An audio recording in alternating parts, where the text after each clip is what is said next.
ಬಂದಿರುವಂತಹದ್ದು two of sorts ಬಂದಿದೆ. ಕೆಲವೊಂದು indecision ಅಲ್ಲಿ ಇರುವಂತಹದ್ದು, ಯಾವುದೇ ರೀತಿಯ ಡಿಸಿಷನ್ ಅನ್ನ ಮಾಡಕ್ ಆಗ್ದಿರಾ ಅಥವಾ ಕೆಲವೊಂದು ಡಿಸಿಷನ್ ನ ಮಾಡ್ದಿರಾ ನೀವು ಸುಮ್ಮನೆ ಇರುವಂತಹದ್ದು ರೆಪ್ರೆಸೆಂಟ್ ಆಗ್ತಾ ಇದೆ ಬಾಟಮ್ ಆಫ್ ದ ಡಕ್ ಅಲ್ಲಿ.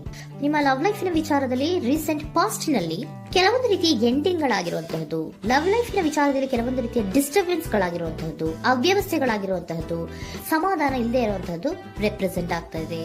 ಯಾಕೆ ಅಂದ್ರೆ ಲವ್ ಲೈಫ್ ನ ವಿಚಾರದಲ್ಲಿ ಯಾವುದೇ ರೀತಿಯ ಪಾಸಿಟಿವ್ ಬದಲಾವಣೆಗಳು ಆಗುತ್ತಾ ಅನ್ನುವಂಥದ್ದು ನೀವು ಪಾಸ್ಟ್ ನಲ್ಲಿ ನೀವು ನಿಮ್ಮ ಲವ್ ಲೈಫ್ ನಲ್ಲಿ ನೀವು ಆಲೋಚನೆಯನ್ನ ಮಾಡಿದ್ದೀರಿ, ಕೆಲವೊಂದು ಬದಲಾವಣೆಗಳಾಗುವಂತ ಸಾಧ್ಯತೆಗಳಿದೆಯಾ ಅಂತ.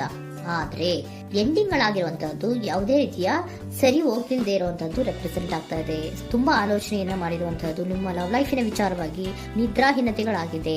ಕೆಲವೊಂದು ರೀತಿಯ ಸ್ಟ್ರೆಸ್ಸಿಗೆ ಒಳಗಾಗಿರುವಂತಹದ್ದು ನಿಮ್ಮ ರೀಸೆಂಟ್ ಪಾಸ್ಟಿನಲ್ಲಿ ನಡೆದಿರುವಂತಹದ್ದು. ಲವ್ ಲೈಫಿನ ವಿಚಾರವಾಗಿ ಯಾವುದೇ ರೀತಿಯ ಅಂತ ಸಮಾಧಾನದ ಏನು ನಿಮ್ಗೆ ನಡೆದಿಲ್ಲ. ಆ ಕಾರಣಕ್ಕೇನೆ ನಿಮ್ಗೆ ಕೆಲವೊಂದು ವಿಚಾರಗಳನ್ನ ಡಿಸಿಷನ್ ನ ತಗೊಳ್ಳುವಂತಹದ್ದು, ಡಿಸೈಡ್ ಅನ್ನ ಮಾಡುವಂತಹದ್ದು ನಿಮ್ಗೆ ಕಷ್ಟ ಆಗ್ತಾ ಇರೋದು. ನೀವು ಪ್ರೆಸೆಂಟ್ ಸಿಚುಯೇಷನ್ ಅಲ್ಲಿ ಬರುವಂತಹ ಆಫರ್ಗಳನ್ನ ನೀವು ಏನ್ ಮಾಡ್ತಾ ಇದ್ದೀರಾ ಅಂದ್ರೆ ರಿಜೆಕ್ಟ್ ಮಾಡ್ತಾ ಇದ್ದೀರಾ ಅಥವಾ ಮಿಸ್ ಮಾಡ್ಕೋತಾ ಇದ್ದೀರಾ. ಕೆಲವೊಂದು ಆಪರ್ಚುನಿಟೀಸ್ ಗಳು ಬಂದ್ರೂ ಕೂಡ ಅದರ ಬಗ್ಗೆ ನೀವು ಕರೆಕ್ಟ್ ಆಗಿ ಗಮನವನ್ನ ಕೊಡ್ತಾ ಇಲ್ಲ. ಯಾಕೆ ಕೊಡ್ತಾ ಇಲ್ಲ? ನಿಮ್ಗೆ ಗೊತ್ತಾಗ್ತಿಲ್ಲ ಏನ್ ಮಾಡ್ಬೇಕು. ಅದಕ್ಕೋಸ್ಕರ ನೀವ್ ಏನ್ ಮಾಡ್ತಿದ್ದೀರಾ, ಎಂಡಿಂಗ್ ಆದಂತಹ ಆಫರ್ಗಳಿರ್ಬೋದು ಅಥವಾ ಬೇರೆ ಯಾವುದೇ ಆಫರ್ಗಳಿರ್ಬೋದು ಬಂದ್ರೆ ಅದನ್ನ ನೀವು ಗಮನನೇ ಕೊಡದೇ ಇರುವಂತಹದ್ದು.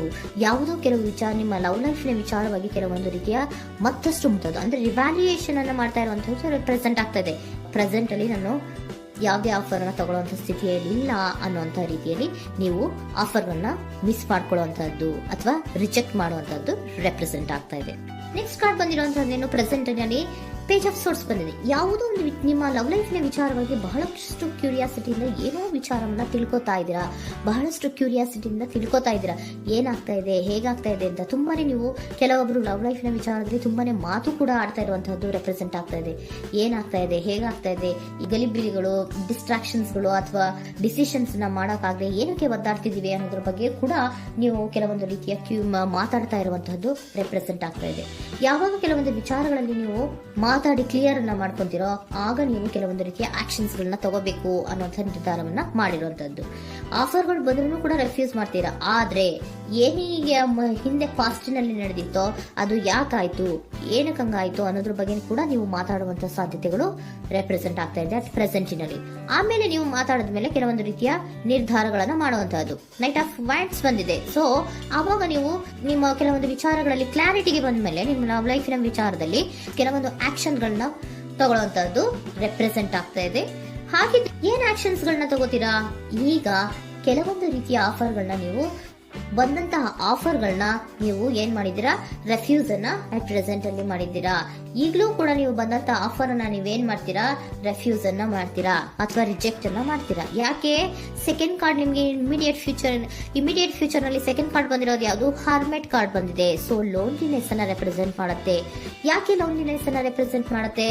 ಬೇಡಪ್ಪ, ಈ ಜಗ್ಲಿಂಗ್ ಗಳೇ ಬೇಡ. ತುಂಬಾ ಜಗ್ಲಿಂಗ್ ಇದೆ ನಿಮ್ಮ ಲವ್ ಲೈಫಿನ ವಿಚಾರದಲ್ಲಿ. ಕೆಲವೊಬ್ಬರಿಗೆ ತುಂಬಾ ಜಗ್ಲಿಂಗ್ ಇದೆ. ಯಾವಾಗ್ಲೂ ಬ್ಯಾಲೆನ್ಸ್ ಅನ್ನ ಮಾಡ್ತಾ ಇರ್ಬೇಕು. ಈ ಕಡೆಗೆ ಹೇಳಿದ್ರೆ ಆ ಕಡೆಗೆ ಹೋಗುತ್ತೆ, ಆ ಕಡೆಗೆ ಹೇಳಿದ್ರೆ ಈ ಕಡೆಗೆ ಬರುತ್ತೆ. ಯಾವ ಕಡೆ ಅಂತ ಮಾಡೋದು ಅನ್ನುವಂತಹ ಆಲೋಚನೆಯನ್ನ ಮಾಡ್ತಾ ಇರುವಂತದ್ದು. ಸದ್ಯಕ್ಕೆ ಯಾವುದೇ ಆಫರ್ ಬೇಡ, ಸ್ವಲ್ಪ ಒಂಟಿಯಾಗಿರೋಣ ಅಂತ ನೀವು ಆಲೋಚನೆಯನ್ನ ಮಾಡ್ತಾ ಇರುವಂತದ್ದು ರೆಪ್ರೆಸೆಂಟ್ ಆಗ್ತಾ ಇದೆ. ಮತ್ತೆ ಕೆಲವೊಬ್ಬರಿಗೆ ಕೆಲವೊಂದು ರೀತಿಯ ಕ್ಯೂರಿಯಾಸಿಟಿಯಿಂದ ಏನಾಗ್ತಾ ಇದೆ ಅಂತ ವಿಷಯಗಳನ್ನ ತಿಳ್ಕೊಂಡ್ಮೇಲೆ ಕೆಲವೊಂದು ಆಕ್ಷನ್ಸ್ ಗಳನ್ನ ತಗೊಳ್ಳುವಂತದ್ದು ಕೂಡ ರೆಪ್ರೆಸೆಂಟ್ ಆಗ್ತಾ ಇದೆ. ಯಾವುದೇ ರೀತಿಯ ಭಯ ಇಲ್ಲದೆ ವಿಷಯಗಳನ್ನ ತಿಳ್ಕೊಂಡು ನೀವು ಆಫರ್ಗಳನ್ನ ಅಟ್ ಪ್ರೆಸೆಂಟ್ ಅಲ್ಲಿ ರೆಫ್ಯೂಸ್ ಮಾಡೋ ಸಾಧ್ಯತೆಗಳು ಕೂಡ ಕೆಲವೊಬ್ಬರಿಗೆ ರೆಪ್ರೆಸೆಂಟ್ ಆಗ್ತದೆ. ಯಾಕೆ ಆಫರ್ಗಳನ್ನ ರೆಫ್ಯೂಸ್ ಮಾಡ್ತೀರಾ? ನಿಮ್ಮ ಲವ್ ಲೈಫ್ ನ ವಿಚಾರದಲ್ಲಿ ಬರೀ ಜಗ್ಲಿಂಗ್, ತುಂಬಾ ಬ್ಯಾಲೆನ್ಸ್ ಅನ್ನ ಮಾಡ್ಬೇಕು. ಯಾವ ಕಡೆ ಮಾಡ್ಬೇಕು, ಹೇಗ್ ಮಾಡ್ಬೇಕು ಗೊತ್ತಾಗದೇ ಇಲ್ಲ. ನೀವೇನ್ ಮಾಡ್ತೀರಾ, ಸ್ವಲ್ಪ ದಿನದ ಮಟ್ಟಿಗೆ ನಾನು ಲೋನ್ಲಿ ಆಗಿರ್ಬೇಕು ಅನ್ನೋದನ್ನ ಇಲ್ಲಿ ನಿಮ್ಗೆ ಲವ್ ಲೈಫ್ ನ ವಿಚಾರವಾಗಿ ರೆಪ್ರೆಸೆಂಟ್ ಆಗ್ತಾ ಇದೆ. ಈ ಎಲ್ಲಾ ಕನ್ಫ್ಯೂಷನ್ಸ್ ಇರೋದ್ರಿಂದಲೇ ನಿಮ್ಗೆ ಬಾಟಮ್ ಆಫ್ ದ ಡಕ್ ಬಂದಿರುವಂತಹದ್ದು ಟೂ ಆಫ್ ಸೋರ್ಟ್ಸ್ ಬಂದಿರುವಂತಹದ್ದು. ಸೊ ಇಂಡಿಸಿಷನ್ ಆಗ್ತಾ ಇರೋಂತ ಏನ್ ಮಾಡ್ಬೇಕು ಗೊತ್ತಾಗಲ್ಲ.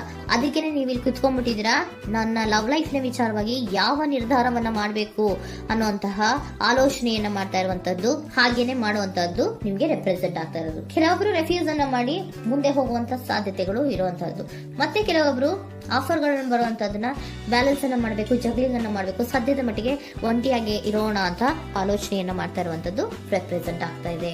ನಿಮ್ಗೆ ಏಂಜಲ್ ಗೈಡೆನ್ಸ್ ಏನ್ ಕೊಡ್ತಾ ಇದ್ದಾರೆ, ಡೋಂಟ್ ಸ್ಟಾಪ್.